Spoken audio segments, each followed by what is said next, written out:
Good afternoon. I am Dr. Rita Knazel, Provost at the College of St. Benedict and St. John's University.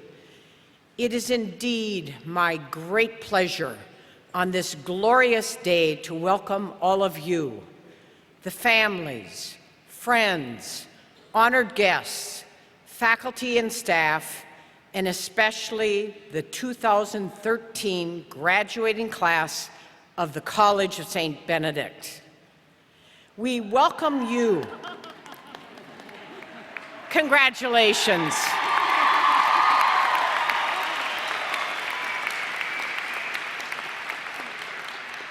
We welcome you to the 98th commencement exercise and the commencement in the college's centennial year. I would like to begin by introducing the members of today's platform party. On my left is the president of the College of St. Benedict, Dr. Marianne Benninger. Next to her is Ms. Lynn Newman, chair of the Board of Trustees. Next is our commencement speaker for today, Ms. Denise DeVaan, senior consultant of ICF International and alumna of the class of 1975. And next to her is the prioress of the Order of the Sisters of St. Benedict, Sister Michaela Hedekin, followed by Dr. Joe Desjardins, Vice Provost at the College of St. Benedict and St. John's University. On my right is Mr. Harvey Jewett, today's recipient of the President's Medal. Next to Mr. Jewett is the President of the Alumni Board, Ms. Judy Zimmer. And next to Ms. Zimmer is Sister Sharon Noner, Director of Campus Ministry at the College of St. Benedict. I now invite Sister Sharon to the podium to give the invocation. Creator and all-compassionate God, we stand together in prayer and with joyful hearts we celebrate the many accomplishments of these College of St. Benedict graduates. We have been blessed by your presence among us as we watched you grow, learn, change, seek to discover where your passions and gifts were and where these meet the world's needs. Being faithful in this search, you have laid a firm foundation for a life filled with meaning and purpose. We pray in thanksgiving for the College of St. Benedict and St. John's University administration, leadership, and staff, for their many professors, mentors, and most especially for your families and your special friends who have supported you along your way through the challenges and the successes over these past 4 years. We hold in prayer Daylene Kraling, whose life on earth was far too short, and most assuredly, whose spirit is with her fellow 2013 classmates today. God, we pray that you send a mantle of your love upon these women as they begin to write a new chapter in their lives. As their story develops, watch over them, protect them, and love them. When they are afraid, send them someone to comfort them and give them assurance. When they are challenged, give them a sense of confidence. When they are lost, send them mentors who will gently guide them. And when they succeed, surround them with people who will rejoice with them. God, it is through your abundant grace that we are here on this wonderful day. Let us to continue to rejoice and be glad in it. Amen. Good afternoon. On this glorious day, I welcome family and friends, including the family of Daylene Kraling, faculty and staff, Sisters of the Order of St. Benedict, trustees, members of the Platform Party, and most especially the members of the graduating class of 2013.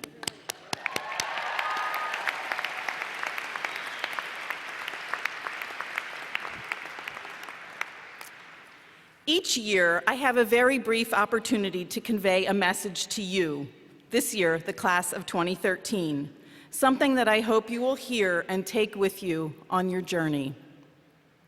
I know that Benedictine values have become part of your life and that you will reflect on them consciously and unconsciously as you proceed in your life's work.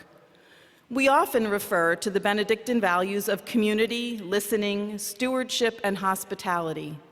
But we rarely hear about the value of humility, probably the hardest one for me to embrace, no question. Perhaps because this value is misunderstood.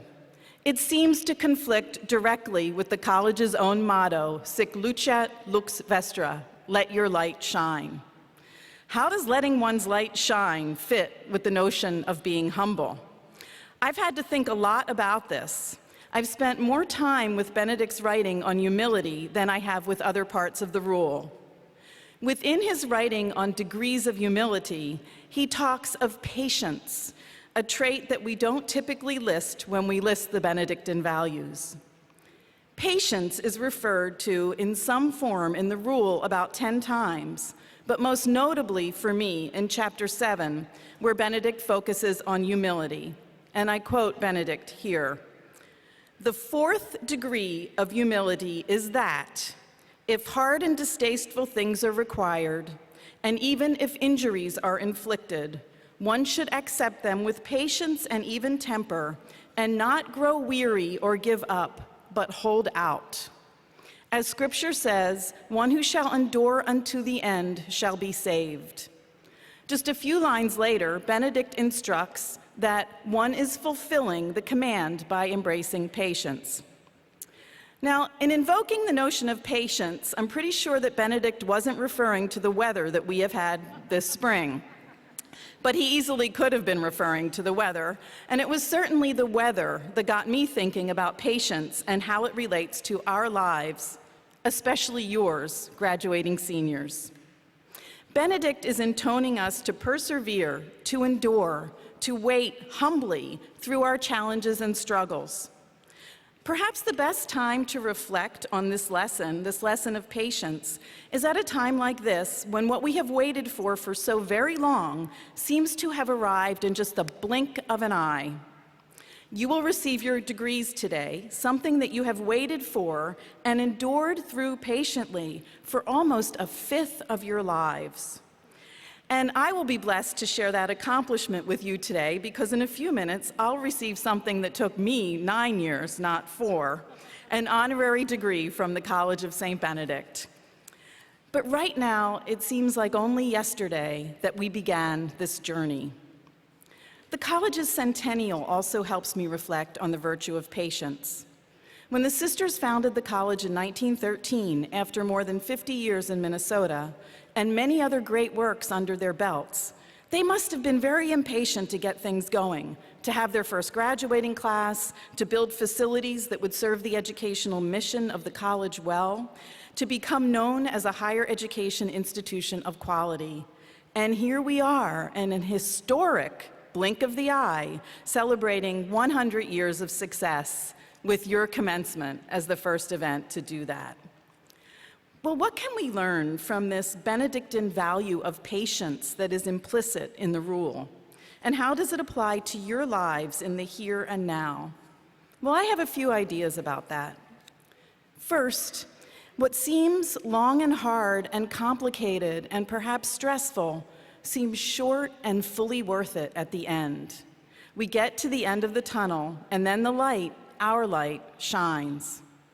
Second, after we have been patient and we have humbly earned what we've waited for, we then carry a light that can be passed to others.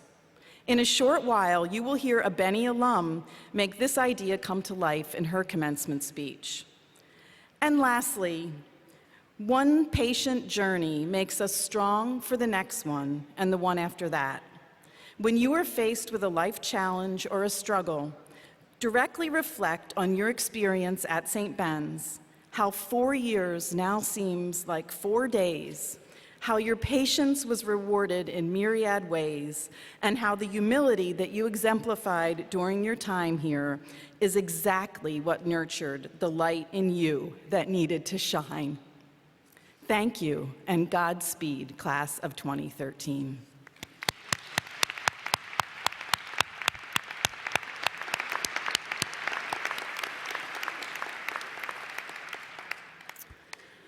Well, Winston Churchill once said, "We make a living by what we do, but we make a life by what we give."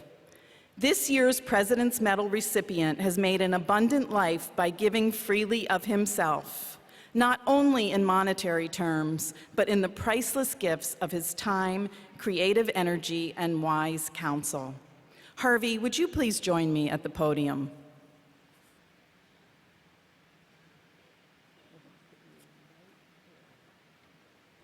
We're going to make him stand here while I read this. Harvey Jewett has generously served 20 years on the College of St. Benedict Board of Trustees, paying forward additional time towards special committees and strategic planning efforts, including the Finance and Audit Committees and the Search Committee that chose me as president. The invaluable wisdom of that Harvey brings to the table comes from a prestigious and prolific career that began with a Juris Doctor degree at the University of South Dakota, where he was editor-in-chief of the South Dakota Law Review. Upon graduation, Harvey became a law clerk for a U.S. district judge, served time as a captain in the Army, and later became a partner at Siegel, Barnett & Schutz in Aberdeen, one of the oldest and largest firms in South Dakota. He's also served as general counsel for Super 8 Motels Incorporated and held the positions of president and chief executive officer for Super 8 Enterprises and the Rivette Group, LLC, which owns and operates an extensive inventory of nationally recognized hotels. In addition to his formal responsibilities, Harvey has amassed a respected list of board memberships. He has served for 18 years on the South Dakota Board of Regents, for which he served an unprecedented 10 years as the board's president, longer than any other board president in the organization's history. The board governs all 6 public universities in South Dakota.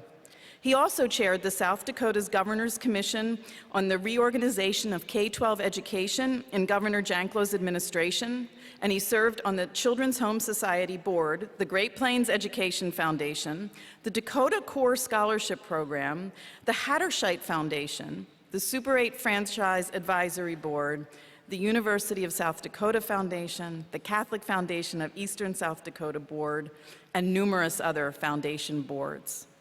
Harvey is a member of the American Bar Association, the State Bar of South Dakota, the International Bar Association, the American Judicature Society, South Dakota Trial Lawyers, the Federal Insurance Council, and the Association Insurance Attorneys. Beyond Harvey's continued and respected guidance on our Board of Trustees, Harvey has provided substantial financial support towards scholarships on an annual basis.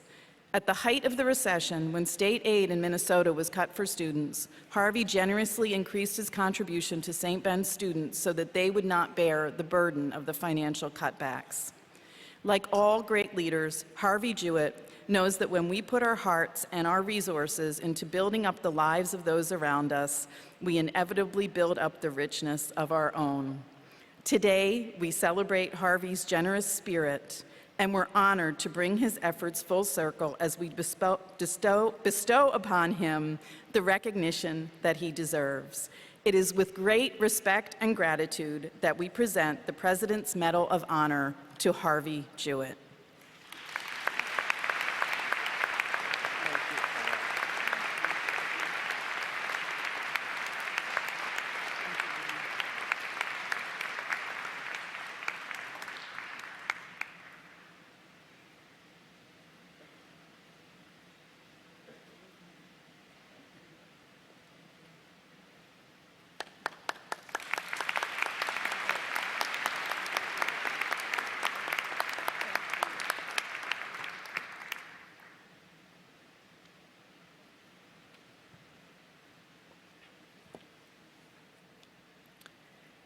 College of St. Benedict President, Dr. Mary Ann Benninger, has always considered herself an honorary Benny, having spent twice as long as St. Ben's as do most graduates. Mary Ann, would you please join me at the podium? The Board of Trustees agrees. Mary Ann embodies the Benedictine values of service, community, hospitality, and sustainability, among others. She has been president since 2004 and is the longest-serving lay president.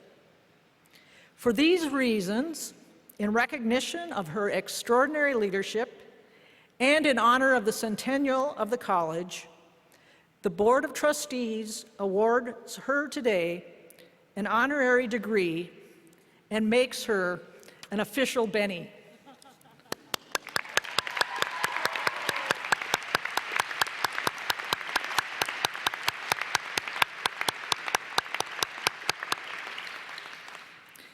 Mary Ann has worked tirelessly on behalf of St. Ben's, and she has been single-minded in promoting the outstanding character of the college. Here are a few examples of excellence she cites. St. Ben's is a top 100 liberal arts college and one of the highest-ranked Catholic colleges for women in the country. Its national reputation has risen dramatically. It has been recognized nationally for its promotion of character and values development and for the service work performed by its students. Most recently, it received the Senator Paul Simon Award for achievements in campus internationalization. While that may be sufficient reason for self-satisfaction, for Mary Ann, it is a foundation upon which to pursue greater challenges for the benefit of students. Mary Ann has a passion for our women, and she is driven by a belief that they deserve the very best preparation and opportunities for growth. Mary Ann also has a passion for leadership development among our students because she recognizes how desperately the world needs their voices and the compassionate, bold leadership they have to offer. When Mary Ann speaks with students about the value of leadership, she speaks from experience. As leader of the college, Mary Ann mentors students, and she sets high standards of excellence for faculty and administrators, and she encourages alumni to be proud owners of the St. Ben's legacy. In her many leadership roles with Minnesota, nationally and internationally, she is an outspoken advocate for the liberal arts, the advancement of women, the arts, sustainable living, and global understanding. In her inaugural address, Mary Ann chose as her theme a golden thread to represent the connections among ideas, ideals, and action a liberal arts education inspires. That golden thread continues to weave to this day, connecting Mary Ann's values with her actions. We see the results in her ongoing efforts to enhance global understanding, in the new initiatives she has championed in educating women, and in her dedication to the mission of the College of St. Benedict. In recognition of skilled leadership in higher education, unwavering commitment to the liberal arts, outstanding accomplishments at the College of St. Benedict, and a devotion to the development of young women at the college, I hereby confer upon Dr. Mary Ann Benninger a Bachelor's of Arts degree and a Doctorate of Humane Letters.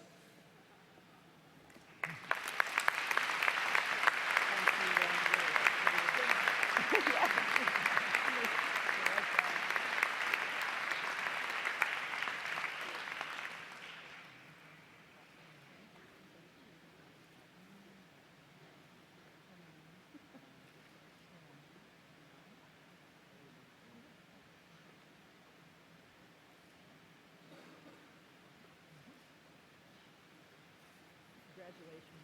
Thank you.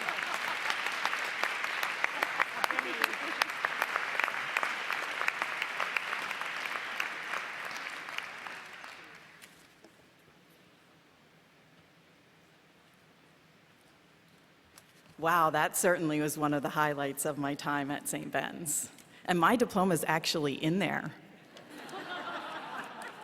I just want to say thank you to my dad, who's going to watch this on video because he lives too far away to be here today. At this time, I would like to introduce the 2013 commencement speaker, Denise DeVaan. Denise is a proud graduate of the College of St. Benedict and a social entrepreneur who works with financially poor families to help them build assets. Denise earned her Bachelor of Arts degree in theology from St. Ben's in 1975 and her master's degree in human development from St. Mary's University in Winona, Minnesota.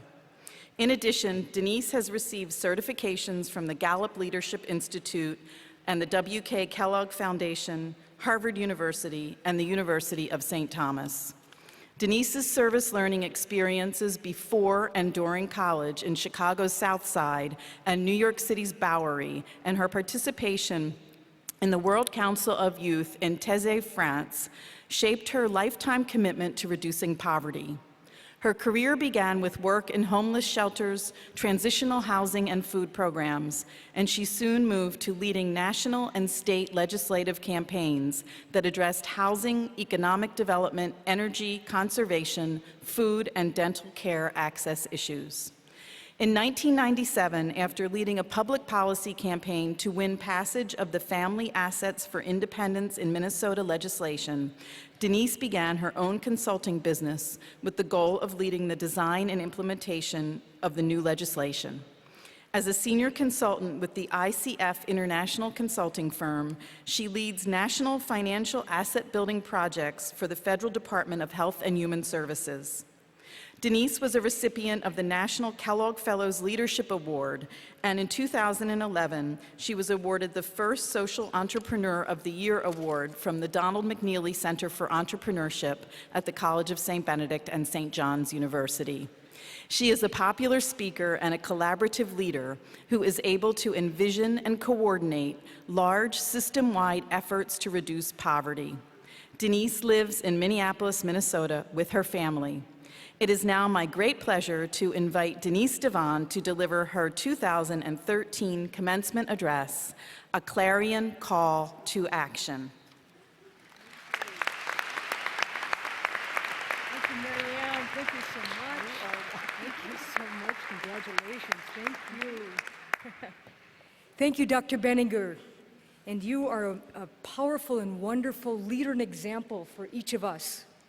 Thank you to members of the Board of Trustees, all of you, each and every one of you, past and present, who have held this institution and brings it to what we are today. Thank you to the members of the faculty, all the hard work, for making learning fun, for helping people to do more than just learn, to take the next steps. To members of the staff, both past and present, all of you, each of you, who makes this place what it is today. Your names aren't mentioned, but you are the core of this institution. To those of you from the graduating class, congratulations. Oh, I can't believe it. There you are. Congratulations. This begins the first day of a happy birthday, 100 years. And even though technically you become alums when you get your diploma, as far as I'm concerned, we're in this thing together. You come from Bangladesh and Belize. You come from Indonesia and China. You come from Japan and from most of the states in these United States. We are so proud of you today.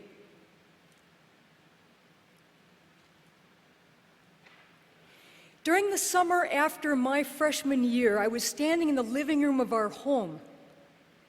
I don't know what I was doing, but I was just standing around, and my mother, my Irish mother, came out from the kitchen and into the living room and said, "Denise, you're not going to believe this. I just got a phone call from somebody from the College of St. Benedict, and they're starting a first ever study abroad in France. And they want to know if you might be willing to be part of the first group." I said, "Mother, I don't want to do that." And she said, "Oh, yes, you do." I said, "But Mother, I don't know French." And she said, "You will learn." That was it. End of discussion. Were any of you raised by a really strong mother? Any of you? Let's hear it. Let's hear it for your mothers.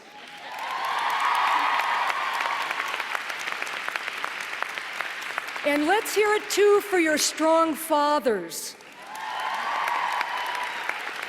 Without them, you and I would not be here today. And sometimes, at least back then, I knew it was in my best interest to just say yes. I understand if you were raised by strong mothers and strong fathers. Fast forward, sophomore year, Easter break, Cannes, France. My friends, of course, wanted to tour throughout Europe by train. How much fun. When else would any of us get back there? Not me. Somehow I learned that the Taizé community was hosting the World Council of Youth, not that far from Paris. What caught my attention was not the World Council, and it wasn't the Taizé community. What caught my attention was that the founder had risked his life in World War II to shelter resistance workers from France, French resistance workers and Jewish families, and he risked his life. That's what caught my attention. And then after the war, he started a community dedicated to reconciliation. That's a big deal. The World Council of Youth launched that week, 10,000 in the beginning. And the theme, get this, man's inhumanity to man. Perfect language for 1972. The real focus was on the condition of poverty and violence. 10,000 came from every continent, and by the end of the week it was 20,000 strong. That's 6.5 times those of us who are here today. And there I was, all alone, at the age of 19. During the week and every day, we sat on the floor in tents with people who could speak the same language. Of course, I was in the English tent. I didn't know French, still. And every day there was a question that we would ponder. One day the question was, what exactly is the condition of poverty and violence in your home communities, and what do you think ought to be done? And I sat and reflected and remembered my time in 1969 in the south side of Chicago. I remembered the Black Panthers. I remembered those who were fighting for justice. I remembered the nonviolent marches for housing, for jobs. But others in my tent talked about their experience of apartheid in South Africa. Remember, Nelson Mandela was still in prison on Robben Island. Those from West Germany talked about their family members in East Germany, divided by the Berlin Wall and the Cold War.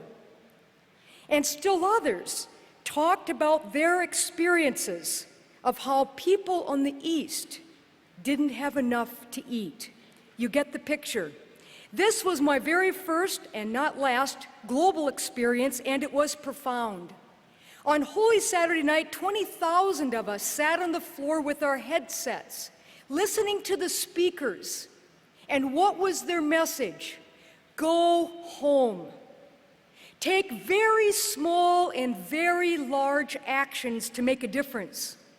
Actions that will do something to reduce man's inhumanity to man. For those of us that night, it was a clarion call to action. Clarion, large, sound. People galvanized, mobilized, not to sit and just sit back and listen, not to only sit back and learn about the problems, but to do something, whatever the problems were. This experience set me on a path that has lasted 40 years from then until now. And it wasn't a hard jump for me. It came from the values in my family. During the Great Depression, Mr. Flynn, an Irishman in our family, was teased by people in his western town. Flynn, why don't you lock the coal bin at night? And Flynn responded, if somebody needs coal to heat their home that much, they ought to be able to get at it more easily. That was it. End of discussion. I could say story after story on the Dutch side of my family, but I won't because you are graduating. and you wouldn't be interested. End of discussion. 40 years. I have met those who have absolutely nothing. Nothing. Indigent, destitute. And I have also met those who have a little.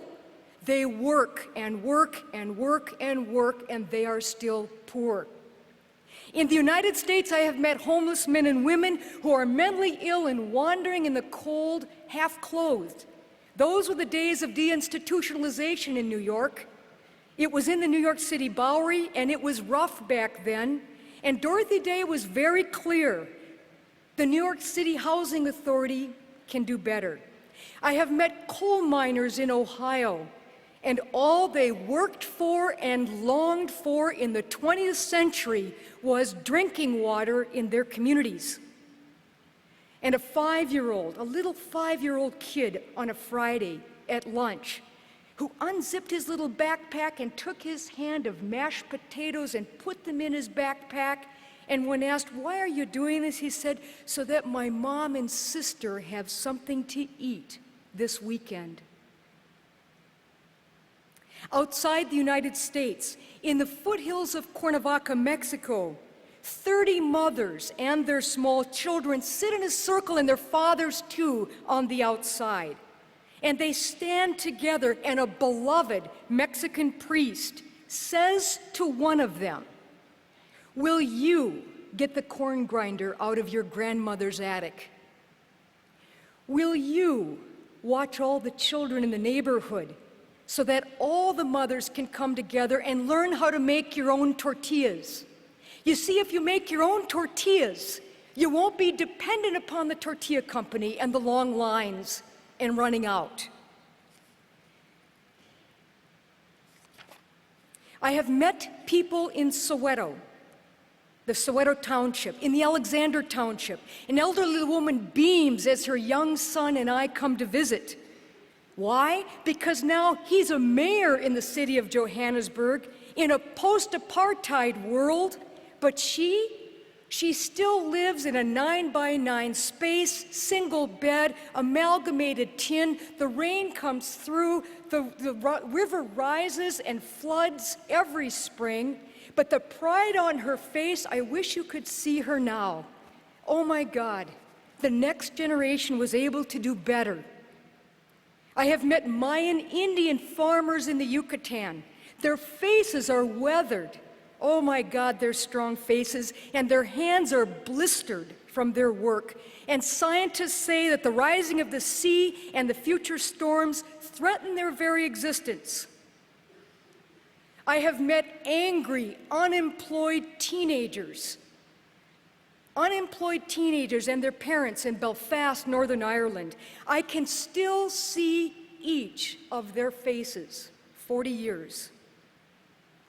Whether in the United States or outside of the United States, the needs are the same. People need an honorable and a decent way to make a living. Housing, food, childcare, utilities, healthcare, transportation, the basics. We're talking the basics. Needs, not wants, needs. You see, when families don't bring in enough income to pay for their basics every day of the month, they may need a little help to get by. They can never get ahead, just a little help to get by. About 15 years ago, a long way into my journey, after the legislature, I learned about a set of tools that you and I use in the middle class. But these set of tools are not embedded in the traditional ways of ending poverty. What kind of tools are these? Very simple. These are the tools that help families to get ahead, to become financially stable. And what is that? It's just being able to pay the bills on time every month. It's having a small cash reserve to weather the storm, and it's having manageable debt. Just the basics. What are these tools of the middle class? Emergency savings, match savings, kind of like a retirement account that's matched, financial planning, tax help, banking, tax credits like education and rental and childcare and the earned income tax credit. For what? To put a little bit away to supplement the earnings. All of these tools come together, and millions in our country have been helped to buy first homes, to start micro businesses that work, and to get a higher education. Banks and credit unions and even the IRS are involved. I'm very proud to tell you that the IRS is one of my best partners. You're supposed to laugh. The IRS is really involved in helping people to get banked. Throughout the family, people are lifted from poverty to financial stability. Those who have nothing, those who have a little more, step by step. This is a big deal. And mark my words, in 10 years, the tools we use in the middle class will be embedded. There's a movement afoot. This is a clarion call to action for me. And it started so long ago when I was sitting with you, way back, 40 years. Sometimes this clarion call to action comes to us in many different ways. It comes like the experience I've just talked with you about today. Deep inside, we know something isn't working. Deep inside, there's a restlessness that says things can be different. We can all do better. It just isn't fair. Like the Peace Corps volunteer in Costa Rica who came home and started a website to take in donations, $5. And why? He's on the bus and a mother comes in and asks for money so she could do some health care for her child. He said, this isn't working. But what's really great about what he's done is it's all transparent. The donor sees what happens to the child. How about the founder of Tom's Shoes? He's in Argentina and he sees children walking, blisters. They don't have any shoes. Hard to believe that, but it's true. He starts Tom's Shoes. Every shoe that's sold, another one is given, 1 for 1. How about the founder of Finnegan's Beer? 100% of the profits go to buy locally sourced food that's given to the food show. So if you like beer, Finnegan's. How about the woman who started Teach for America? She wanted to do something about poverty, and she knew that children who are poor are at risk, and the outcomes aren't so good when kids go from school to school. She started Teach for America and hires bright-lunged people like you. 46 communities, education standards and outcomes have arisen. What about in community development? Blighted neighborhoods, prostitution, drugs, and the community development efforts, storefronts that are shiny, the hard work of immigrants. What about the billion in our world who live on less than $1.25 a day, and yet fishermen in India get cell phones directly and they sell their fish directly to the buyer and their profits rise, and the development experts say this is a good thing. Sometimes a clarion call to action comes from unanticipated events. They force us to take a direction we never planned. What about a family where a child is born with a physical disability and that family is catapulted into healthcare issues and education issues and neighborhood and transportation issues, and it doesn't stop? The poorest in the world are physically or intellectually disabled. How about the parents who sent their children to their kindergarten classes at Sandy Hook Elementary School? They were going about their ordinary lives, and in 24 hours, their lives will never be the same, and many are turning their grief into action. Sometimes a clarion call comes simply by paying attention. If any of us are watching the news or have experienced family members in disasters, because of climate instability, I think of Katrina or Sandy or other things. What can any of us do practically to reduce the carbon footprint? Well, all I had to do was to learn what's going on in my most beloved College of St. Benedict campus. Oh my God, I can't believe what you guys are doing. You got rid of your food trays.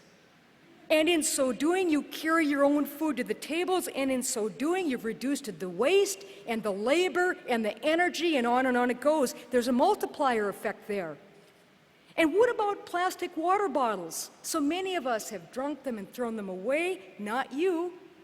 You have water stations, no more plastic water bottles. And what about those of you in the dorm rooms who compete with each other, I'm sure in a very friendly way, to see how you can reduce energy consumption? I am so proud of you. And what about your graduation robes today? They come from recycled materials. Now don't think about that one too much. What you're doing here is absolutely remarkable. I'm so proud of you. I've seen the research and the numbers in the survey. You see yourselves as leaders, and you are. You're committed and dedicated to service, and you are. You're intellectual, you're driven, you want to make a difference, you're cooperative. To me, that's the winning formula for leadership. Collaborative leaders who can bring people together and talk and work and not leave the table until we have a solution. We need those kind of leaders today, and that's who you are. St. Ben's and St. Jan's attracts people like you. Last month, I had a chance to read the essay of an incoming student, and here's what it said: the happiest I can be is when my actions are helping society to progress. And not that long ago, a principal told me every spring when all the resumes come in and they want to teach in my school, some of these resumes come from St. Ben's and St. John's, and we interview them. She said, I can't quite put my finger on it. I don't understand it, but there's something different. Those are the people we hire, she said. Says something about your character. Say, speaking of character, character is very, very important. A person with character has trust. You can't get anything done in the world without trust. So here's my question to you. How will you show up in your work life and in your personal life? Who you are today and what you become in the next 40 years is as important as what you do. Who you are today and what you become as human beings is as important as what you do. I can hear the counsel of Mahatma Gandhi. Be the person, be the change you want to see in the world. Are you centered in who you are in a way that shows clarity? Do you have any kind of a practice that's going to keep you centered, whether it's Tai Chi or yoga or paddling a canoe or centered prayer? Something. Do you make your decisions from the Benedictine values that have been spoken about from the moment you walked in here? These Benedictine values are part of your DNA. There's no escaping anymore. You're hooked. Are you, each and every one of you, are you able to work effectively with people who are different than yourselves, culturally, ethnically, racially, spiritually, even politically? Be careful on this one. If you go down this path, it will lead you out of your comfort zone. Listen to your hearts. Go with your strengths. Collect around you at least one who has the guts to tell you the truth, and more than one if you can. These ones are very, very important to us. Nurture your relationships. Each of us has to have a community to fall back on for the times and the days ahead, the easy days and the hard days. We need each other. We're in this together. 40 years. Graduates, you will find your way. Today it is impossible to know what the next 40 years will bring for each of you. I know you will make a difference, and I know you'll do it in your own way according to your own abilities. Sometimes the most important thing is to take the next best right step. And it's only in looking back that we see patterns. You want to make a difference. You want to get things done. That's your class. This is your generation. But you get to decide where to put your energy and your time and your resources, and you don't have to decide alone. 40 years from now, some of you, and I want you to hear this because I know you're not going to believe me, some of you will be philanthropists. or you'll work in the field of public policy, and you will influence the way money and resources are allocated. I know it's hard to believe because you're so worried about your student loans, and I get that, but it's true. Some of you will enter the field of medicine and technology.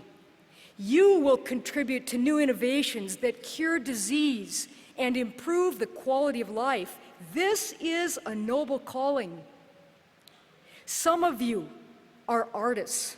You will use music and poetry and writing and theater to tell a story or to revitalize a tired soul or even to take on the status quo. Think of the influence you will have when you use the technologies available to you. And many of you will be in business. You have opportunities your mothers and your grandmothers only dreamed of. And it's true. You will work for companies, you may even start your own company, and you may find that there's a double bottom line, that profit, of course, is number one, but that also giving back to community and doing it sustainably and having a right relationship with the environment will bring you new markets. You will find your way. And when you do, you will remember the theologian of Frederick Buechner. I love this. The place where God calls you is where your deep gladness and the world's deep hunger meet. You see, a clarion call to action is in that intersection between your great passion and the world's great need. Today, you stand on the shoulders of so many who have gone before you and so many who make this day possible for you and with you. With gratitude in our hearts, we say thank you to each of them, each and every one of them. With pride in yourselves and in the institution, this institution that won the Paul Simon Award for International Education, this institution that's one of the top 100 liberal arts colleges, this institution that's one of 7 colleges in the up-and-comers list, with pride in yourselves and in this institution, take your place in the world. And when you do, take this place with you. Take your place in the world and take this place with you, because you are never alone. Graduates, you are tomorrow's leaders. Each of you will make a difference in your own way. Carpe diem, carpe diem, carpe diem. Today, seize this day. Tomorrow, wake up and give it everything you've got. Your respective communities and your respective countries need you, and they are waiting for you. God bless you.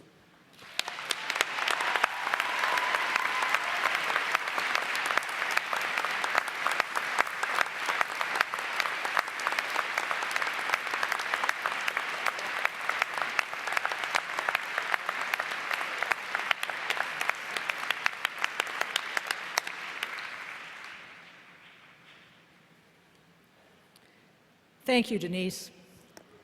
It's with great pleasure that I introduce today's student speaker, Alivia Tison.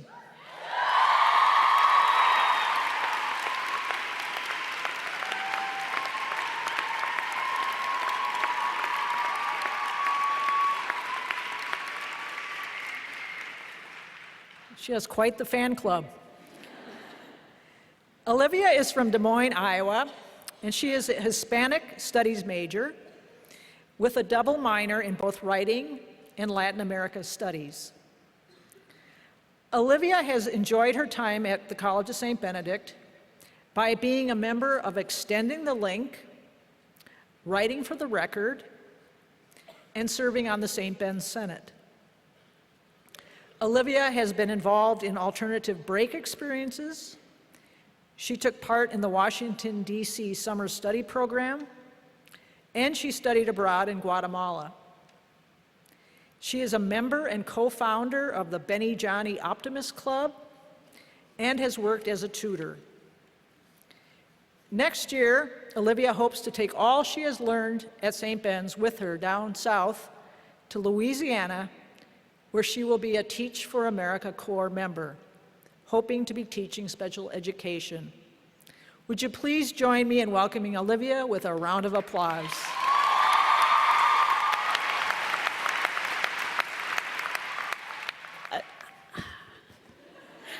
Estoy aquí. Estoy aquí. I am here. It's a translation, and a powerful one at that. I am here. In Spanish, it's estoy aquí. So what does it mean that I am here? What does it mean that you are here? What does it mean that we are here? Well, for us today, for all of us, in some form or another, it means that we have survived the outdoor windy weather today with our caps still on our heads. We have had the chance to listen to Denise's powerful words today. We have worked, we have shared, we have learned, we have experienced, we have grown, and we will continue to. So, estoy aquí with all of you.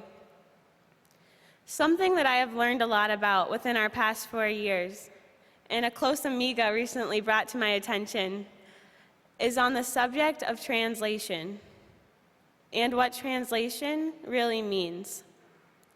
I'm not just talking about translating Spanish to English, or translating science to English, or translating our professor's handwriting to English.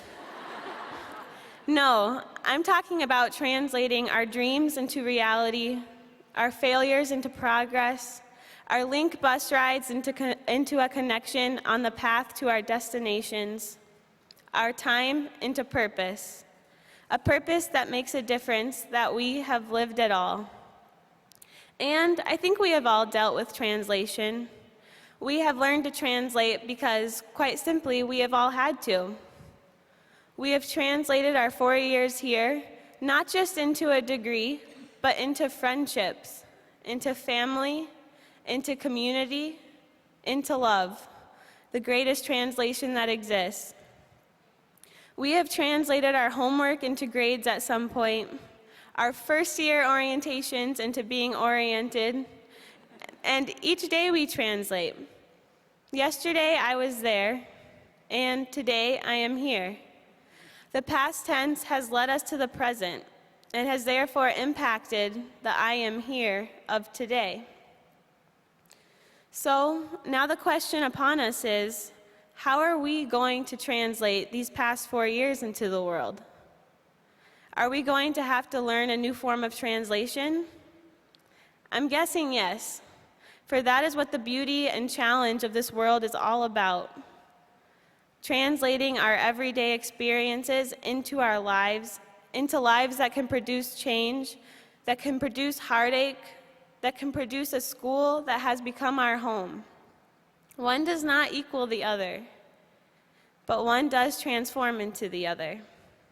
We have been translated, all of us, transformed, and have become the Centennial class at the College of St. Benedict. The Centennial class, as we might know, means that in 1913, the college that we have lived at for the past 4 years, and that we will soon, very soon, graduate from, opened 100 years ago. We mark its beginning. I'd like to take this case study of the College of St. Benedict opening 100 years ago and apply it to our lives right now. As we mark the birthday to 100 years of the College of St. Benedict's existence, we are about to open a door to very unknown places, places we know nothing about, and start our own beginnings. Just like the women who started this place, we are going to start our own places, and we have the ability to start any new beginning, to translate our college degrees from this wonderful institution into something, anything in the world. Just like the sisters that had a goal to start a college, we have our own goals. We have our own ways we want to provide to this world, to make the world a place where we want to live, where we want others to live, and we have each other, those around us, our families, monastic community, our friends, our co-workers, to help us as we are here to help them. Together, we can accomplish our goals. We can celebrate good times, share hugs in the challenging times, learn together. I look out in this room and I'm frankly excited. Excited to be in a world where some of the most genuine nurses will be practicing, where our friends will be teachers, doctors, artists, musicians, politicians, businesswomen, and be doing jobs that have yet to be created. And we will be out there doing good for ourselves and for others. And we have all these people in the room to thank for that. Our parents, our grandparents, our siblings, our professors, our monastic community, our staff, our administration, our fellow Bennies and Johnnies. We have all translated who we are to each other, and we have far more of that to do. So let's take this day, let's take this graduation, let's take this 4-year experience and give it and share it and love it and cherish it and transform it and translate it into absolutely anything. We've done it before, and now we have the chance to make it better.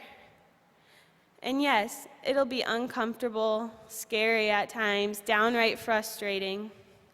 But because we are here, we can and we will translate to there. However, something must be said for those frustrating times when the words don't quite translate. Everyone who has studied a foreign language knows that Google Translate does not always hold meanings true across languages. It's not always as simple as saying hello, hola, or goodbye, adios. Writer Jason Wire writes that not all words can be translated to other languages because they can't hold enough expression to convey the entirety of the human experience. Well, it's true. I'm not sure if I'll fully ever be able to translate the beauty that I've experienced here to someone else. But we can try. I can say, I'm better for knowing you all. I'm better for knowing this place. I'm better, and we all are. And we can live that out and do something about it. So let's do it. It deserves it. We deserve it too. Between finding our friends, between Gary's and the MIDI, finding ourselves between CSB and SJU, finding our passions between class and our dorms, our failures between loving and losing, our achievements and our perseverance, our dedication, our love, our time. Let's graduate. Let's show the world what that means. Let's do something about these past 4 years because, quite frankly, it did something to us. And it will continue to. And the beautiful thing about translation is that nothing is ever really lost. Today, I am here, estoy aquí. But that doesn't mean that changing it to past tense means that I lose the fact that I was here.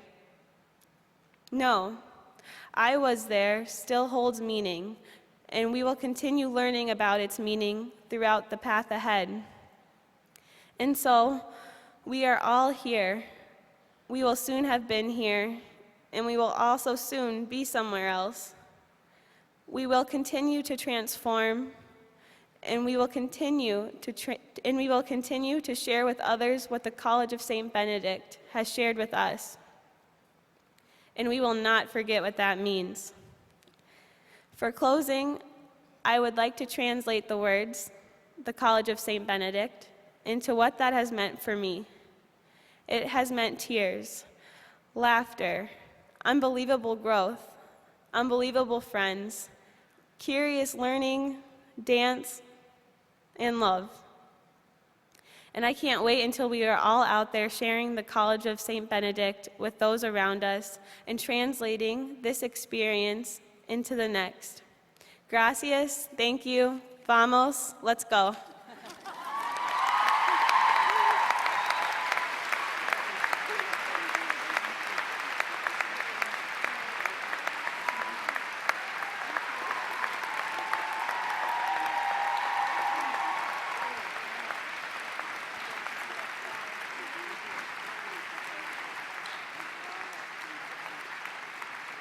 Thank you so very much for that wonderful senior statement. Thank you. Today's program lists 514 candidates for the baccalaureate degree. The College of St. Benedict is happy to recognize these degree candidates. It is understood that the appropriate degrees are earned by the candidates who successfully complete all requirements for that degree by the end of the scholastic year. Will the candidates for the degrees please rise? Please rise.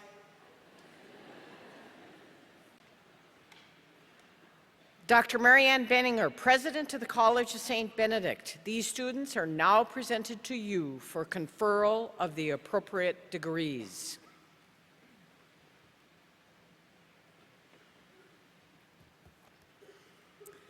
On the recommendation of the faculty of the College of St. Benedict and St. John's University, and by the authority vested in me by the Board of Trustees, I confer upon those candidates whose names appear in the commencement program the appropriate Bachelor of Arts and Bachelor of Science degrees indicated, with all the attendant rights and privileges of which the degrees to be given to them shall forever be the testimony. Now I ask Dr. Joe Desjardins, Vice Provost, to read the names of our candidates for degrees. Dr. Richard Ice, Academic Dean, I ask you to please come forward and assist with the presentation of the diplomas.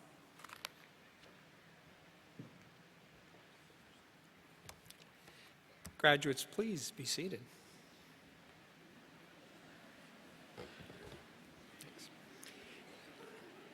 And may I ask the audience to please wait until all the graduates have received their degree, and then we can celebrate together. Thank you.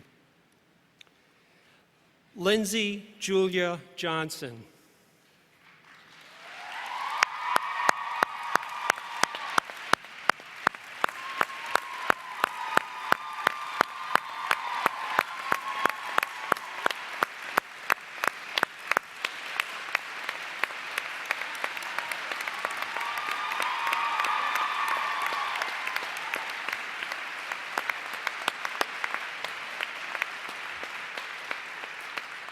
Candidates for the degree of Bachelor of Arts with honors, egregia cum laude, Hannah Marie Miller. Allison Corey Reinsvold, Phi Beta Kappa, Delta Epsilon Sigma, all college honors and distinction in physics. Elizabeth Ann Stocker, Phi Beta Kappa. Candidates for the degree of Bachelor of Arts with honors, summa cum laude, Kelly Christine Bechtold. Stephanie Ann Carlson, Phi Beta Kappa. Ashley Elizabeth Chandler. Ishi Chen. Angela Maria Dawes, Phi Beta Kappa. Eleanor Catherine Gray, Phi Beta Kappa, distinction in English. Rachel Leona Haying, Phi Beta Kappa, Delta Epsilon Sigma, all college honors, distinction in psychology. Rochelle Aaron Holopchinsky, Delta Epsilon Sigma. Deanna Lee Jansky, Phi Beta Kappa. Dana Alice Johnson, Phi Beta Kappa, Delta Epsilon Sigma, all college honors. Molly Catherine Kalina, Delta Epsilon Sigma. Courtney K. Kimball, Phi Beta Kappa, Delta Epsilon Sigma. Brianne Nicole Cluck, Phi Beta Kappa, Delta Epsilon Sigma. Janelle Catherine Colas. Jamie Renee Corin, Phi Beta Kappa. Shannon Emily Mestel, Phi Beta Kappa, all college honors. Anna Therese Moore, Phi Beta Kappa. Laura Catherine Garner Nicklay. Chaitana Nirmani Pirara, distinction in political science. Margaret Ann Payton, Phi Beta Kappa, Delta Epsilon Sigma. Michelle Nicole Picorni, Phi Beta Kappa, Delta Epsilon Sigma. Julia Catherine Sedulon, Phi Beta Kappa, Delta Epsilon Sigma. Caitlin Elizabeth Wires, Delta Epsilon Sigma. Jessica Ray Wolfel, Phi Beta Kappa, Delta Epsilon Sigma. Rachel Louise Ziegler, Phi Beta Kappa, Delta Epsilon Sigma. Candidates for the degree of Bachelor of Arts with Honors, magna cum laude. Shazray Ahmed, Delta Epsilon Sigma. Krista Ann Barzan Hansen, Phi Beta Kappa. Kaylee Rose Bacha. Mary Nicole Baumgard, Phi Beta Kappa, all college honors. Takai Antoinette Bethel, Phi Beta Kappa. Emily Ann Beckman. Danielle Ann Bush. Marie Hafner Cherry. Margaret Mary Degnan. Christina Taina Desir, Phi Beta Kappa. Hannah Lucille Dolan, Phi Beta Kappa. Rebecca Lynn Dimmitt, all college honors. Jennifer Megan Erickson, Phi Beta Kappa. Jejun Fawn. Teresa Marie Flayhaven, all college honors. Ashley Ray Forstrom, Phi Beta Kappa. Amanda Afton Gay, all college honors. Johanna Marie Holleb. Brenna Louise Horn, Phi Beta Kappa. Michelle Therese Hermatka, Phi Beta Kappa, all college honors, distinction in computer science. Brigitta Claire Johnson, Phi Beta Kappa. Kate Clarice Johnson, Phi Beta Kappa. Samantha Lee Johnson. Catherine Jean Kaiser, Phi Beta Kappa. Elizabeth Rebecca Kilkis. Kirsty Marie Clavercamp, Phi Beta Kappa. Kelsey Nicole Cook, all college honors, distinction in psychology. Natalia Sean Sede Kroos, Phi Beta Kappa. Megan Alexa Savitsky Levis, Phi Beta Kappa, all college honors. Kristen Ray Lundberg. Michaela Sue Magus. Marianne Christine McCoy. Marie Elizabeth Meyer, Phi Beta Kappa, Delta Epsilon Sigma, all college honors, distinction in mathematics. Courtney Lee Milloway. Rihanna Lee Nelson, Phi Beta Kappa, Delta Epsilon Sigma. Ellen Claire Newkirk. Catherine Ellen Nowakowski, Phi Beta Kappa, all college honors, distinction in theology. Catherine Emily Nystrom, Phi Beta Kappa.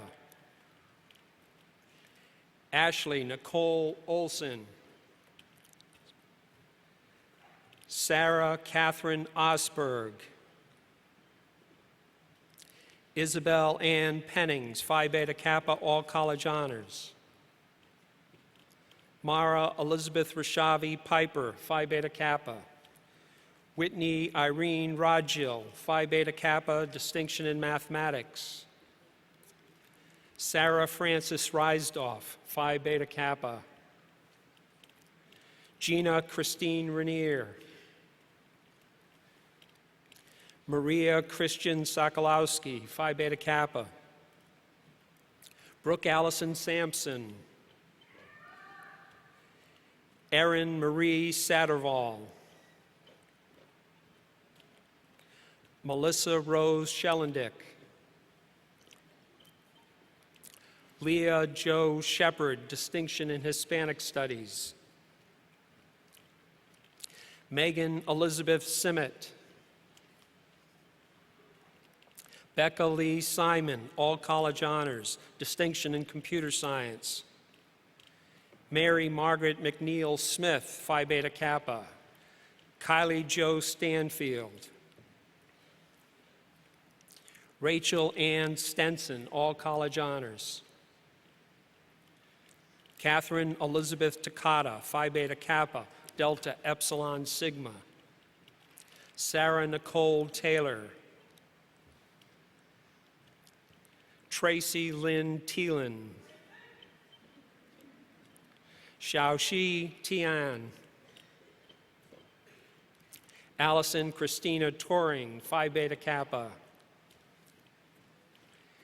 Ashley Marie Toninato.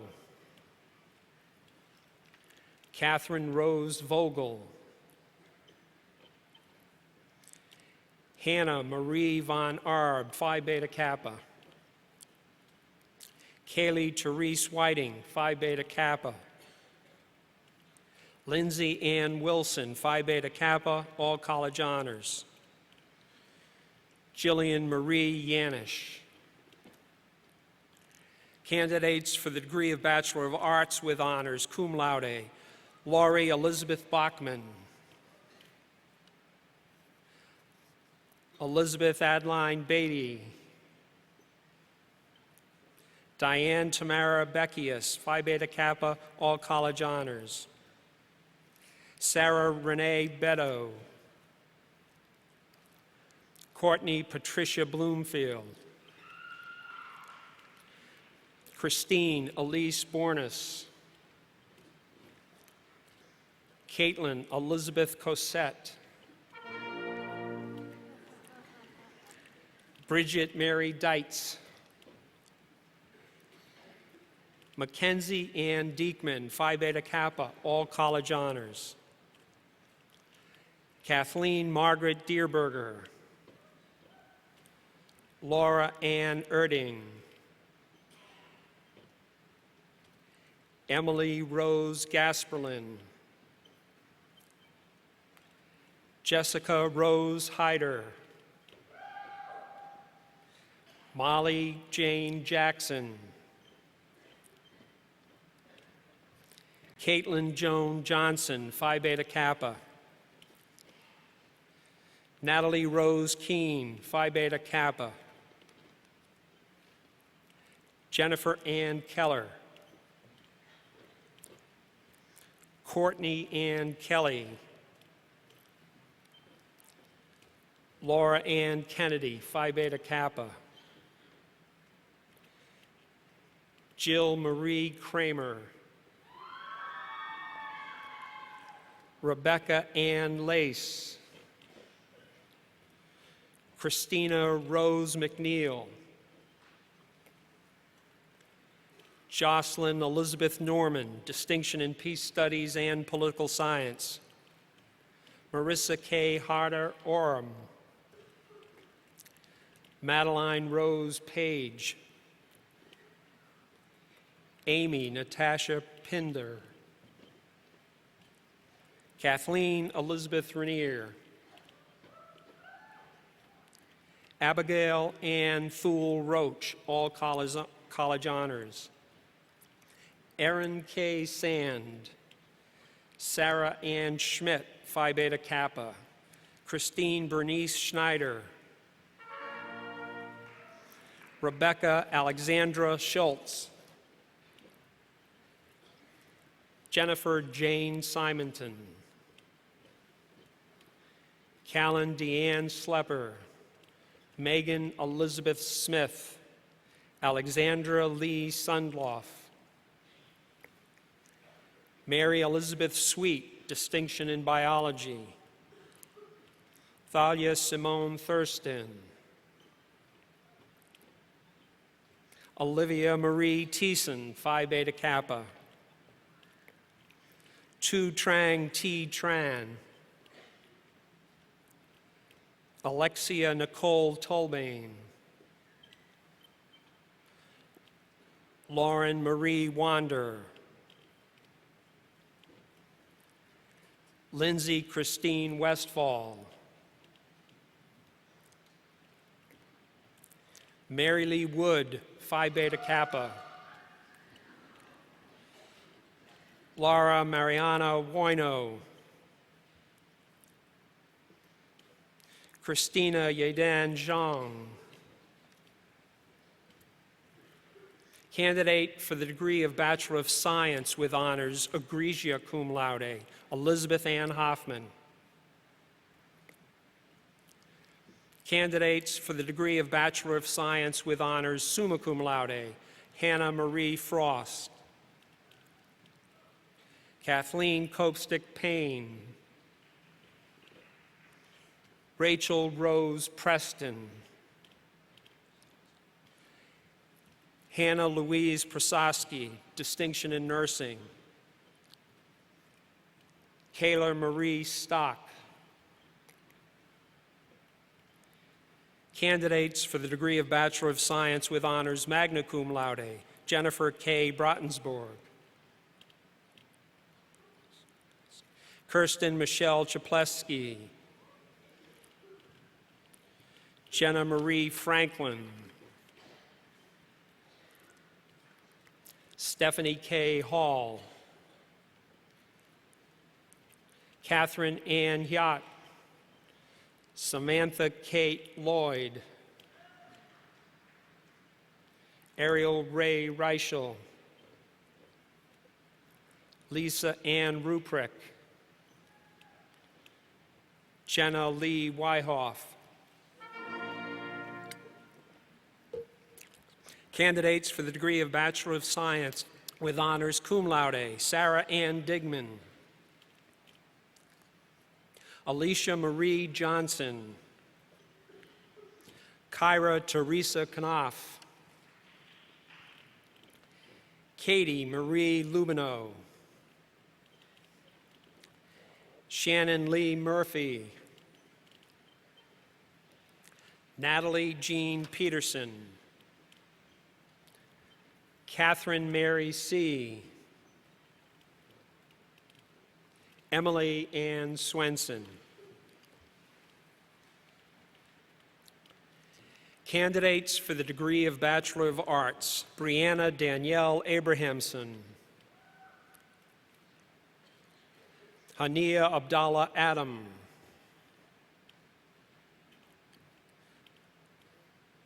Megan Nicole Adabo. Rita Bridget Allen, all college honors. Sarah Beth Anderson. Shanda Ann Arbach. Catherine Nicole Asproth. Gina Lee Ottman. Alicia Nicole Ayers. Anne Elizabeth Bakke. Elizabeth Marie Backus. Ruth Elizabeth Balk. Shelby Ann Barnum. Brittany Kristen Baisden, distinction in English. Shannon Kathleen Bassett. Julia Marie Bates. Catherine Marie Bauer. Megan Ann Beacom. Kayla Christine Becker. Julia Catherine Bedford. Melanie Rose Burscheit. Kristen Marie Bestie. Elizabeth Marie Bissonnette. Kayla Marie Blevins, Julia Marie Bodie, Kelly Ann Borgerding, Kelsey Elizabeth Brettschneider, Alyssa Mary Brown, Catherine Jeannie Brown, Samantha Kiara Brown, Lindsay Kelly Brule, Angel Marie Brunick, Emily Elaine Burris, Felicia Nikita Dominique Burns, Shelby Lane Butler, Kellyanne Budarak, Catherine Winifred Byron, Catherine Therese Callahan, Rachel Erin Cameron, Whitney Ann Canton, Nicole Annette Cariolano, Alexandra Caitlin Carlson, Sarah Beth Carlson, Mary Margaret Carr, Molly Lynn Carter, Catherine Marie Chambers, Feiran Chen, Distinction in Psychology, Paidamoyo Chikarti, Carolyn Lorraine Chalk, Linnea Kirsten Krushelski, Catherine Teresa Clace, Alice Rhodes Closmore, Christine Mary Cohen, Caitlin Marie Coleman, Megan Elizabeth Coleman, Molly Doris Francis Cook,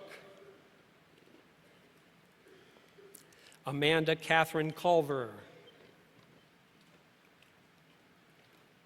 Morgan Catherine Dale, Rachel Marie Daniel, Tanisha Ashley Dean, Kimberly Rose DeBeer, Caitlin Marie Delfs, Rachel Regina Dietrich, Sarah Jean Duxbury, Patricia Allison Egan, Lindsay Rose Ellert, Elizabeth Susan Elling,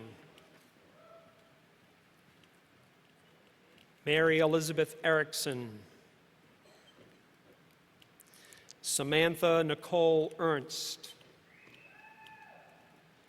Teresa Joanne Fay, Allison Mary Felix, Lisa Ann Fensky, Maura Ann Flaherty,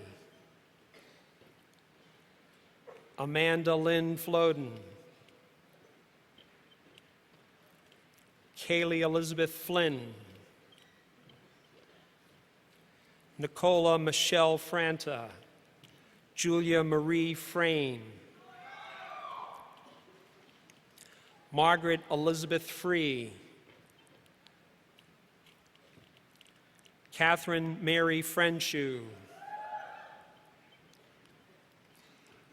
Lauren Marie Fermansky, Rachel Ann Avita Gabringsing, Abby Jo Gower, Lindsay Marie Gideon, Kaylee Allison Gill, Megan Frances Gergen, Bridget Bernadette Goman, Thelma Abigail Gonzalez, Kayla Marie Greck,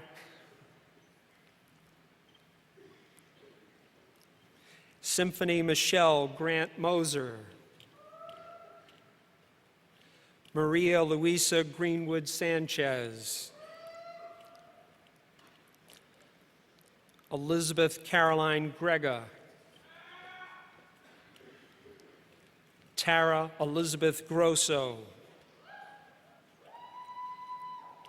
Raisa Lee Gilmet, Courtney Ray Gustafson,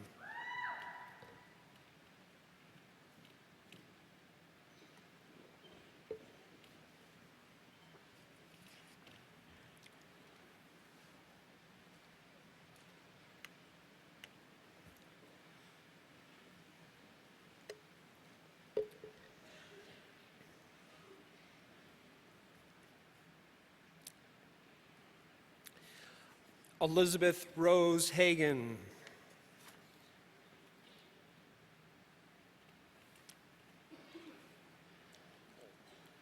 Mattia Maria Hahn, Antonique Enith Laura Hanna,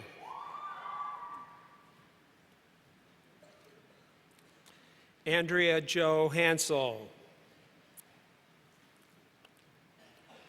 Madeline Renee Hansen, all college honors. Noelle Gerstein Hansen, Amber Mary Harlow, Sarah Kate Harder, Kellyanne Hayes, Jade Marie Helmbrecht, Megan Catherine Helmbrecht,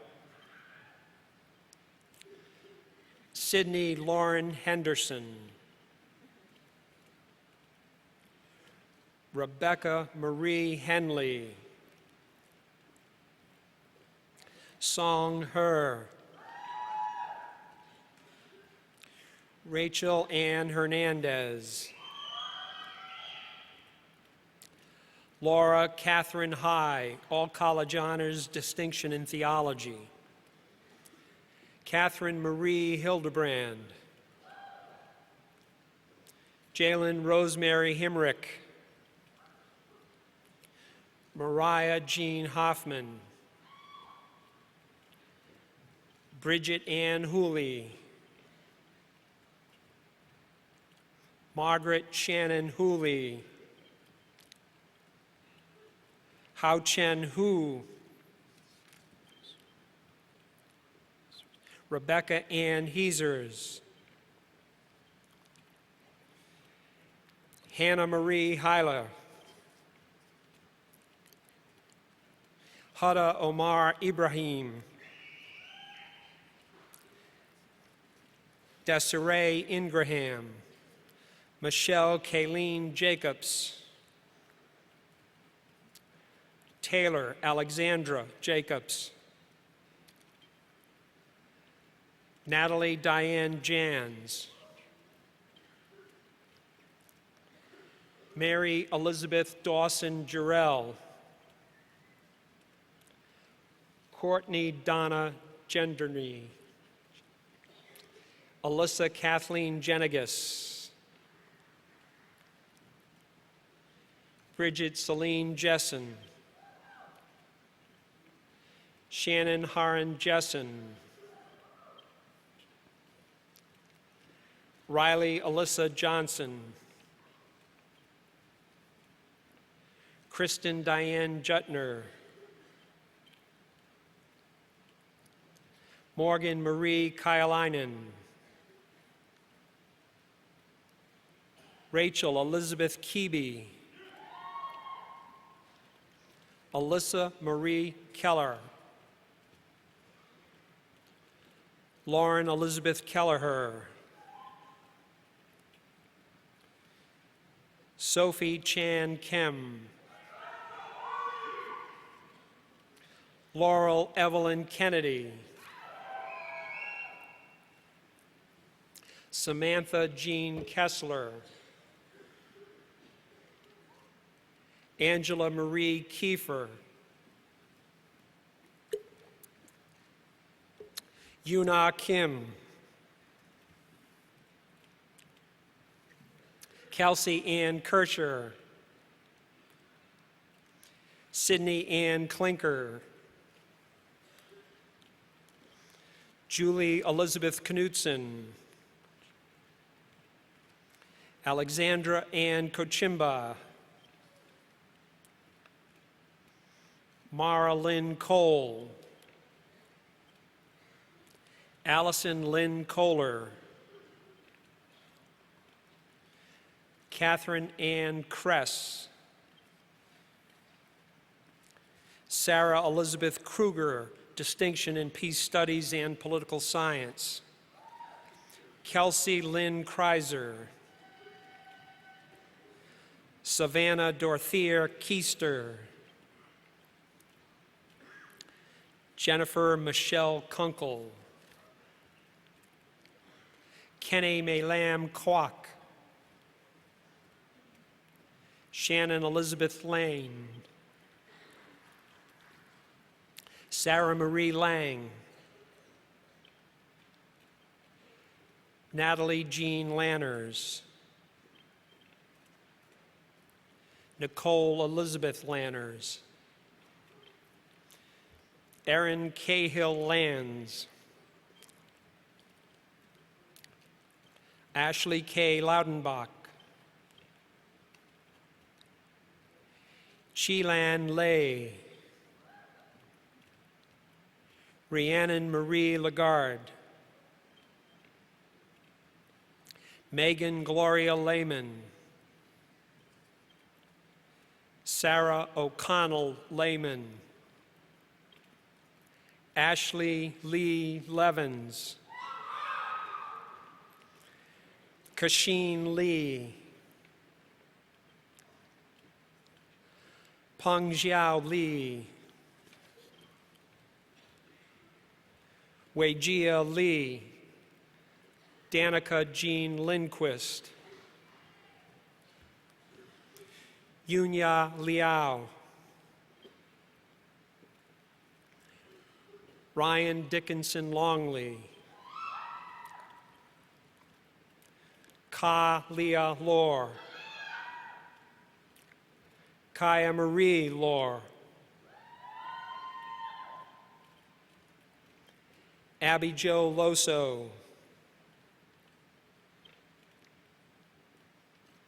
Ashley Jean Luagi. Maria Victoria Lovelet. Zhaoning Yu Lu. Bethany Ann Luckemeyer.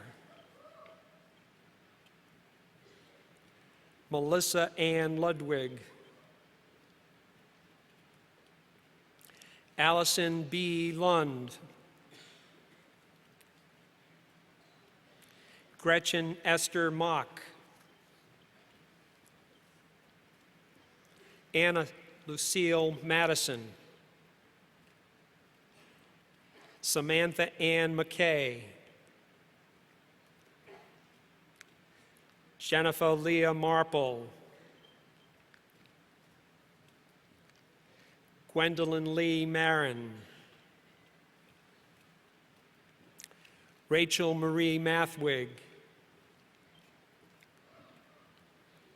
Tess Marie Matson. Ellen Christine McCarter. Alexandra Page McDonald. Valsia Harmony McGann. Shannon Natalie McKee. Shannon Marie McNeely. Lisbeth Ann Maney. Melissa Lynn Mahaffey. Brenna Marie Myland.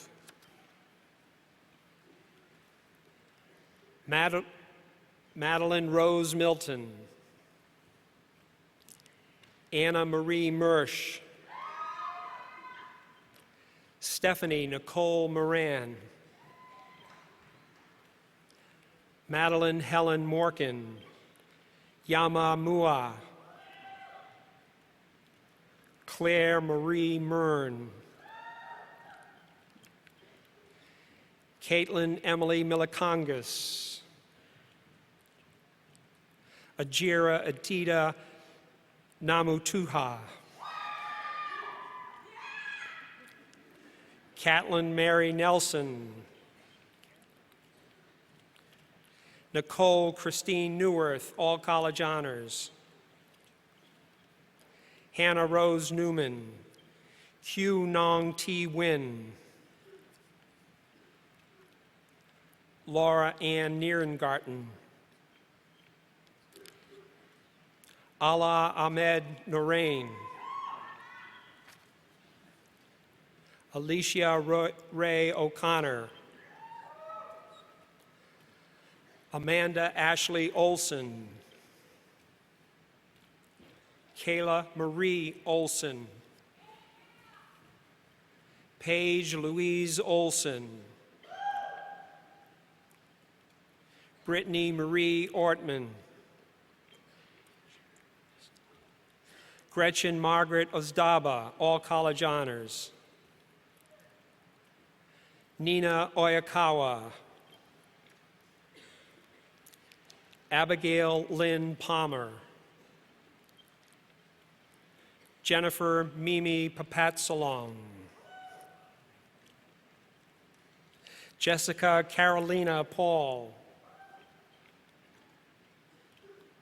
Anne Marie Pavel. Jessica Marie Pellegrin. Wenjuan Pong. Erin Catherine Perry. Abby Marie Peterson. Brittany Marie Peterson. Kirsten Diane Peterson. Margaret Mary Peterson, distinction in mathematics. Maria Therese Peterson. Heather Rose Payton. Catherine Marie Pollock, all college honors. Kimberly Suyan Poon Kong. Teresa Francis Powell. Carly Allison Pratt. Catherine Shea Quinn. Amy Elizabeth Ranweiler. Jordan K. Reed. Cheyenne Fern Regline. Kate Marie Reichert. Alicia Marie Renstrom. Nicole Lily Riza. Megan Christine Reeb. Rachel Elizabeth Rimmerly. Sarah Lynn Rogers. Anne Marie Rogaszewski. Elise Kathleen Rooney. Mary Catherine Rymanowski. Ashley Elizabeth Rinda. Albany Brooke Satzer, Katie Jo Sapaniak, Ashley Jean Shadow,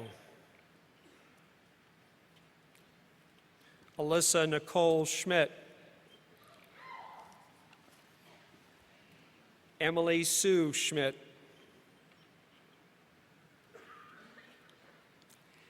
Megan Ann Schmidt,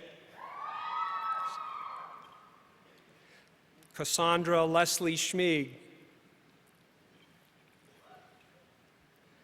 Philippa Jean Schneider, Julie Marie Schramm, Maura Ann Schumacher, Lauren Eileen Schweike, Mary Elizabeth Sweich, Molly Marie Scott, Megan Ann Schusterich, Madison Marie Skidlarek, Katie Lynn Skuza, Anna Rose Slivnik, Sherelle Ichere Smart, Jessica Suzanne Solfest, all college honors, distinction in mathematics. Jennifer Elise Spalacy, Caitlin May Spence, Megan Brianne Stark, Emily Rose Stawarski, Caitlin Marie Stevens, Maria Ann Stevens, distinction in psychology. Jessica K. Stockstead, Jennifer Jo Streggy, Carlin Ann Sturdivant, Sarita Maria Tabor, Rochelle Karen Taus Dumdy, Claire Elizabeth Tebow, Andrea Mary Tobias, Ashley Kim Ho Tong, Patricia Ann Torberg, Kelsley Ann Tershida, Tan Tu T. Tron, Ashley Alexa Trich, Mattia Crescentia Twite, Catherine Lynn Umphris, Joan Carol Van Grinsven, Hannah Marie Vanderheiden, Lai Vang, Tiffany Vang, Alyssa Marie Vernig, Gabrielle Anne-Marie Volkers, Siushan Tang Vong, all college honors. Lauren Elizabeth Wahlberg, Natalie Rose Walsh, Wei Wong, Yingting Wong, Lisa Ann Weathers, Mary Constance Weber, Jillian Elizabeth Weiss, Judith Renee Wick, Amanda Barbara Wicker, Laura Marie Wickman, Emily Ann Wigstrom, Kaylin Mary Wilcox, Anna Therese Williams, Lauren Marie Winfeld, Nicole Marie Winters, Tiffany Leah Wirtz, Lauren Agnes Wojciechowski, Distinction in Nutrition, Jamie Lee Wolin, Brenda Zhang, Faith Zhang, Jamie Lee Wolin, Piseni Zhang, Mai Pa Ku Yang, Song Yang, Jing Yao,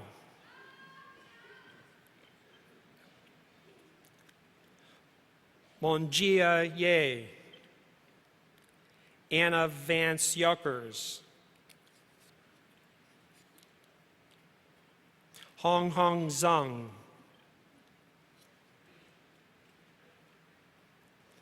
Virginia Elizabeth Zenson, Hannah Marie Zerfus, Jia Zhang,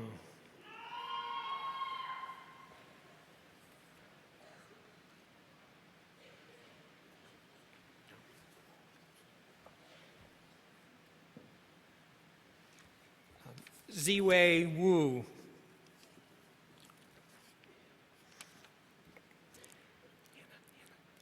Hannah Marie Zarfus, Jia Zhang, Amanda Mary Zierden, Vanessa Jane Zimmerman. Candidates for the degree of Bachelor of Science: Rebecca Marie Angermeyer, Nicole Marie Bainey, Distinction in Nursing, Emily Ann Bendixson, Sarah Michelle Berkowitz, Madeline Patrice Burns, Susan Nicole Commerce, Molly Rose Dobozhansky, Rachel Marie Dunham, Sarah Marie Fiddler, Melissa Christine Flagg, Stephanie Joy Gerlich, Jennifer Marianne Gledhill, Molly Elizabeth Holt, Gina Christine Luke, Sheila May Lungai, Emily Marie Martin, Lindsay Lee Matson, Sarah Jo Mikolajczyk, Christy Ann Mueller, Sophia Chelsea Nolan, Kristen Elizabeth Scholstad, Sarah Michelle Spencer, Jennifer Elizabeth Stocker, Kelsey Mora Swenson, Molly Ann Tukalski, Emily Estelle Van Kulen, Mai C. Shong,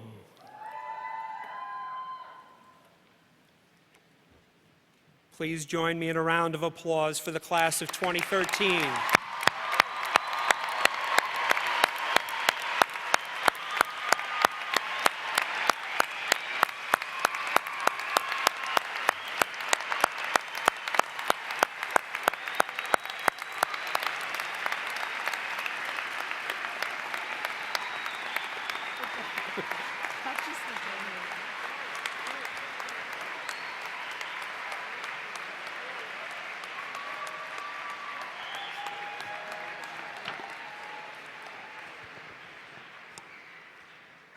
To you, the graduates of the class of 2013, congratulations. As president of the St. Ben's Alumni Board, I am delighted to welcome you to the Alumni Association, an amazing group of more than 20,000 women in the United States and around the world. This is the Benny Network, a vibrant and dynamic group of women who are our colleagues, mentors, and closest friends. St. Ben's women have many things in common. We have a degree from the top-ranked Catholic liberal arts college for women. We are strong, spiritual, smart, resilient, bold, confident, adventurous, and innovative. We share a love of St. Ben's, founded by the Sisters of St. Benedict, remarkable women in their own right. Guided by their rich tradition and pioneering spirit, you and I are destined to make a difference in the communities where we live and work. I encourage you to come back to campus often because St. Ben's will always be your home. I invite you to return to campus for the all-school reunion, June 28th through the 30th, when you can celebrate the rich legacy of our alma mater alongside Benny women from all generations. Congratulations to each of you, and welcome to the Benny Network and the Alumni Association.